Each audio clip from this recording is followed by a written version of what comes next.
welcome to the third installation of this 4-part interview with Bella. If you have not watched the first 2 videos, where we covered a whole array of topics, links will be in the description down below, so please check them out. In this video, we're going to talk about Bella's experiences as a student both in Sweden and in India, as well as her reflections on it. Enjoy! Indian school versus Swedish schools. Yes. Like the first thing I would say is the relationship to your teacher. In Sweden, you can be almost a friend. You can be, you can talk about very personal things like what is troubling you, why is it going badly. You can get personal with your teacher in Sweden. In India, it's more you should respect your teacher. This is someone who's gonna guide you through school, and it's gonna make you successful. So you need to respect them. So at the first school I went to was in Trichy, and we weren't there long because it was we were gone for 12 hours because they would come and pick us up at 7 in the morning, and they would leave us late, 7 o'clock in the afternoon, because we lived furthest away, the most furthest away. Oh, so they would pick you up and then leave us last. Yeah. Okay. And so there was no air conditioning, and it was really so we moved to Bangalore anyway. It was a good school, but it was like really small classes, and it didn't really work out. And then we started at another school in Bangalore, and like when the teacher would enter the classroom, everyone would stand up. Like good morning ma'am, good afternoon ma'am, you have to say that. You have to stand up, and you have to, I don't remember if you put your hand here or, I don't remember, but it was a long time ago. So that kind of thing doesn't happen in Sweden. And also like, I mean, when it comes to violence, like I've had teachers that are racist, and they verbally hurt kids, but they don't physically hurt kids. There was this one time, one of our most strict teachers came in, and we didn't have a like eating area at our school. We had a cafeteria, but we usually, you would bring your own lunch and you would eat in the classroom.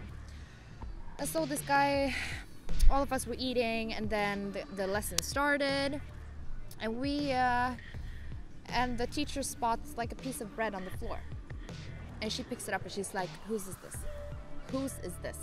And she looks at the bench because we were almost 60 people in every class, and you would sit on a bench and you would 1, 2, 3, you would share that space. And so she got really mad, and people like, it's not mine, I ate noodles, I had fried rice, no, it's not mine, my mom made curry. So the smallest guy in our class, he just stands up and he's like, it's mine, ma'am. And she tells, because he was sitting in the middle of 2 girls, and he tells him to kneel on the bench, like stand up like this. And then these 2 girls hold out his arms. So they holding his arms. Yeah. And then she just, wraps him across the face. 2 times on this side, and then 2 times on that side. And then she's like, your mother didn't make lunch for you today for you to drop it on the floor. It could have been an accident. Yeah, it was an accident. Yeah. But that's like, the fear of respecting. And so I would have a lot of respect to my teachers, but it was also a lot of fear. And they never touched me, like they never hit me. But I saw them beating my classmates. Like there were rulers, like they would put out their fingers and they would snap them on the fingers. Once there was this guy, one of my friends, and he was, I don't know, he just sent a note or something to his his cousin. And she like had this big book, and she just like slapped him on the head. And I do not believe in that kind of teaching, because I think that with words you can go a lot further. And a lot less aggressive. Yeah, exactly. But and it's about, keeping them in line. Keeping them in line. Yeah. And it's a little bit military almost. But it's also because the teachers know that, the person with the most worn uniform, or like the person that don't have like enough water to wash the uniforms as much as the richer kids. That's why they have uniforms in India, to not make this a social thing with the clothes. Like, you can have 1 casual day a month or something, but it's not often, because they don't want the hierarchy to grow. And so everybody wears the same uniform, but you can still notice, like, oh yeah, like this person has a more worn out uniform, or this one is more dirty. And so like somehow that hierarchy shows up anyway. Yeah. And like the teachers are somehow, they're not like, it's not like a lot of parents get happy when the teachers teach them these kind of things, because then they teach them to respect their parents at home, and they know how hard your dad is working and how hard your mother is washing your clothes for you to come to the school, and how many cuts you have to do for you to pay tuition, and for the books, and for the uniforms, and for the shoes, and for the ties, and for the socks, for everything. So I mean, I get it, because when you're struggling, you need to take care of what you have, and you should respect that. I get it, but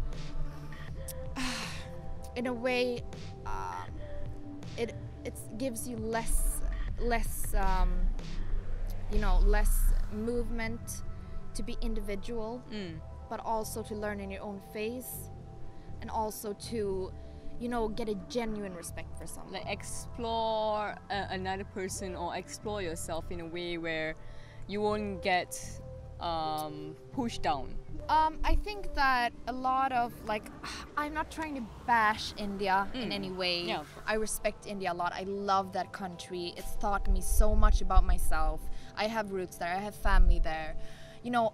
I love India, but I also have a lot of critique towards India, because I was grown up in Sweden, and as a kid I had certain amount of freedom, and when I moved to India, that was kind of taken away from me. So if I would have lived in India first and then came to Sweden, it would be a different thing.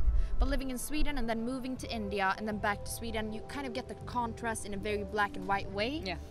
And so I would say that, like, I can only talk through my personal experience. And so a lot of my fear was, like, the ground of that fear came from religion. And then, I noticed, like, oh, but I'm supposed to be scared of my teacher as well, because she's also sort of a guidance counselor. In life. Yeah, like guidance in life, And so, but I learn better when I'm not afraid. When I'm not afraid to ask, no, ma'am, I don't get it. No, excuse me, ma'am. But somehow you're supposed to go in the same phase as everybody else. In Sweden we have this individual studieplan, so it's like a plan you make, and according to your pace of learning. You can, like, okay, we'll fix it up according to you, what you need. So I believe more in the individual more than, like, the collective. Because I think that the collective is just a bunch of individuals, and so I think that everybody has their needs when it comes to relationship and learning and friendships, everything. So it's very personal, and I don't think you should handle these kind of things according to, like, these are the rules, this is how we do it, this is how we always done. I think you need to be a little more flexible, movable, and just, handle a person as a person and not as a student. I don't really like this hierarchy thing going on. And I mean, it's like that in Swedish schools too sometimes. Like, I'm the teacher, you need to listen to me. I've seen that in Sweden too, so it's not like an Indian issue. But I also believe that as a student you have more rights in Sweden. As a child you have more rights in Sweden. As a woman you have more rights in Sweden. So I mean, I've always been interested in human rights, and I believe that goes for every human, not just the people who are born here, raised here, whatever, whoever, whoever, wherever you are, you're supposed to have rights. So I believe very strongly in that, and I don't like when the system is being, when you're getting punished in a way you don't deserve, because when you get hurt, you remember that you got hurt, but what do you really learn from that? Do you like, I want to get successful, because if I'm successful in this class, my teacher is not going to hit me? Or do you want to learn things to learn them for the rest of your life? So this, I don't know, it's just a stressed type of room to learn in, and I question that a lot. The sort of environment that people are being brought up in. Okay. Listening to Bella talking about the education system in India pushes me to think, of the rights that children and teenagers have when growing up. Have you had any similar experiences as a student in the country that you grew up in? Let me know in the comments down below. Perhaps someone from across the world might be able to relate to your experiences. If you've enjoyed this video, please give a thumbs up, subscribe, and ding the bell for notifications. It's been Fatally Honest. Ciao!